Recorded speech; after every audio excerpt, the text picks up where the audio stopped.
Radhe Radhe friends. ओम गम गणपते नमः। ओम नमो भगवते वासुदेवाय।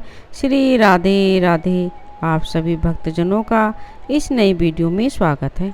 गीता ज्ञान भगवत गीता का अध्याय 1 जीवन के लिए व्यवहारिक सुझाव। भगवत गीता का अध्याय एक पिछले अध्यायों के लिए परिदृश्य तैयार करता है।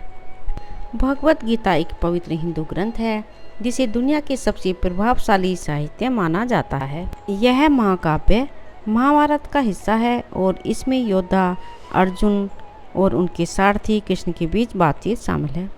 यह ग्रंथ संस्कृत में लिखा गया है और इसका अंग्रेजी सहित कई भाषाओं में अनुवाद भी किया गया है। भगवत गीता अध्याय 1 पृष्ठभूमि। भगवत गीता का अध्याय 1 बाकी पाठ के लिए मंच तैयार करता है। कहानी कुरुक्षेत्र के युद्ध के मैदान पर होती है, जहां दो सेनाएं पांडव और कौरव एक महान युद्ध में शामिल होने वाली हैं। पांडव योद्धाओं में से एक अर्जुन अपने ही परिवार के सदस्यों को मारने के विचार से संदेह और निराशा से ग्रस्त है। जो विरोधी पक्ष से लड़ रहे हैं वह मार्गदर्शन के लिए अपने सारथी कृष्ण की ओर मुड़ता है। कृष्ण अर्जुन को समझाते हैं कि उसे एक योद्धा के रूप में अपना कर्तव्य निभाना चाहिए और युद्ध में लड़ना चाहिए। वह अर्जुन से कहते हैं कि धर्म या धार्मिकता की रक्षा करना उसका कर्तव्य है और इस विशेष युद्ध में लड़ना उसका कर्तव्य है। कृष्ण अर्जुन से यह भी समझाते हैं कि आत्मा शाश्वत और अविनाशी है और मृत्यु केवल एक शरीर से दूसरे शरीर में संक्रमण कर है। अर्जुन अभी भी अपने ही परिवार के सदस्यों को मारने की संभावना के बारे में उलझन में है, लेकिन कृष्ण मार्गदर्शन और आश्वासन देना जारी रखते हैं। वह समझाते हैं कि शरीर अस्थायी है और आत्मा शाश्वत है। वह यह भी समझाते हैं कि परिणामों की आसक्ति के बिना अपने कर्तव्य का पालन करना ही मुक्ति का मार्ग है। भगवत गीता कर्तव्य के बारे में है। भगवत गीता कर्तव्य के महत्व और आत्मा की शाश्वत प्रकृति का एक शक्तिशाली अनुस्मारक है। यह हमें सिखाती है कि हमें जीवन में अपने कर्तव्यों का पालन परिणामों की आसक्ति के बिना करना चाहिए और हमें हमेशा धर्म के अनुसार कार्य करने का प्रयास करना चाहिए। ऐसा करके हम कठिन और चुनौतीपूर्ण परिस्थितियों के बीच भी शांति और मुक्ति पा सकते हैं। भगवत गीता का पहला अध्याय हमें कई महत्वपूर्ण सबक सिखाता है। सबसे पहले यह हमें याद दिलाता है कि हम सभी के जीवन में चुनौतियों और कठिन निर्णयों का सामना करना पड़ता है और यह है कि भ्रमित, खोया हुआ और भयभीत महसूस करना स्वाभाविक है। हमें अपनी भावनाओं और आसक्तियों को अपने निर्णय पर हावी नहीं होने देना चाहिए और न ही हमें सही काम करने से रोकना चाहिए। दूसरा अध्याय धर्म के महत्व या जीवन में अपने कर्तव्य को पूरा करने पर जोर देता है। हमें न केवल अपनी व्यक्तिगत इच्छाओं और लक्ष्यों के बारे में सोचना चाहिए, बल्कि व्यापक भलाई की सेवा करने और नैतिक मूल्यों को बनाए रखने के बारे में भी सोचना चाहिए।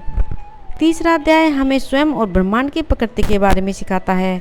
हमें याद दिलाया जाता है कि स्वयं शाश्वत और अविनाशी हैं और हमें सृजन और विनाश के शाश्वत चक्र में अपना स्थान स्वीकार करना चाहिए। भगवत गीता अध्याय 1 व्यवहारिक सुझाव। भगवत गीता की शिक्षाओं को हमारे जीवन के विभिन्न पहलुओं पर लागू किया जाता है, जिसमें व्यक्तिगत विकास, रिश्ते और पेशेवर विकास शामिल हैं। यहाँ कुछ तरीके दिए गए हैं जिनसे आप भगवत गीता के अध्याय 1 के ज्ञान को अपने जीवन में प्रयोग में ला सकते हैं। जीवन अपने लक्ष्यों पर ध्यान केंद्रित रखें। अर्जुन अपने काम से अभिभूत महसूस कर रहा था, लेकिन कृष्ण ने उसे एक योद्धा के रूप में उसके कर्तव्य की याद दिलाई और उसे अपने लक्ष्यों पर ध्यान केंद्रित करने के लिए प्रेरित किया। इसी तरह हमारे जीवन में हमें बाधाओं और चुनौतियों का सामना करना पड़ सकता है, जो हमें खोया हुआ या विचलित महसूस करा सकती है। अपने लक्ष्यों पर ध्यान केंद्रित करके और अपने कर्तव्य को याद करके हम इन बाधाओं को दूर कर सकते हैं और सफलता प्राप्त कर सकते हैं। अपने नैतिक मूल्यों को बनाए रखें। अर्जुन एक योद्धा के रूप में अपने कर्तव्य और अपने नैतिक मूल्यों के बीच उलझा हुआ था। उसी तरह हम भी ऐसी परिस्थितियों का सामना कर सकते हैं जहां हमें अपने कर्तव्यों और अपने नैतिक मूल्यों के बीच चयन करना पड़ता है। अपने नैतिक मूल्यों को बनाए रखने और सही काम करने से हम ईमानदारी और आत्मसम्मान की एक मजबूत भावना का निर्माण कर सकते हैं। परिवर्तन को अपनाएं। कृष्ण ने अर्जुन को ब्रह्मांड की प्रकृति और यह कैसे सृजन और विनाश के चक्र से गुजरता है के बारे में समझाया। इसी तरह हमारे जीवन में भी हम परिवर्तन और संक्रमण अनुभव कर सकते हैं। परिवर्तन को स्वीकार करके और इसे जीवन के स्वाभाविक हिस्से के रूप में अपनाकर हम अनुकूलन कर सकते हैं और विकसित हो सकते हैं। महान भलाई की सेवा करें। कृष्ण ने महान भलाई की सेवा करने और नैतिक मूल्यों को बनाए रखने के महत्व पर जोर दिया। अपने जीवन में हम स्वयं सेवा करके, दान देकर या बस ज़रूरतमंदों की मदद करके महान भलाई की सेवा कर सकते हैं। समाज में योगदान देकर हम अपने आसपास की दुनिया पर सकारात्मक प्रभाव डाल सकते हैं। अपनी भावनाओं पर नियंत्रण रखें। अर्जुन दुख और उलझन से अभिभूत था, लेकिन कृष्ण ने उसे अपनी भावनाओं पर नियंत्रण रखने और उन्हें अपने निर्णय पर हावी न होने देने का आग्रह किया।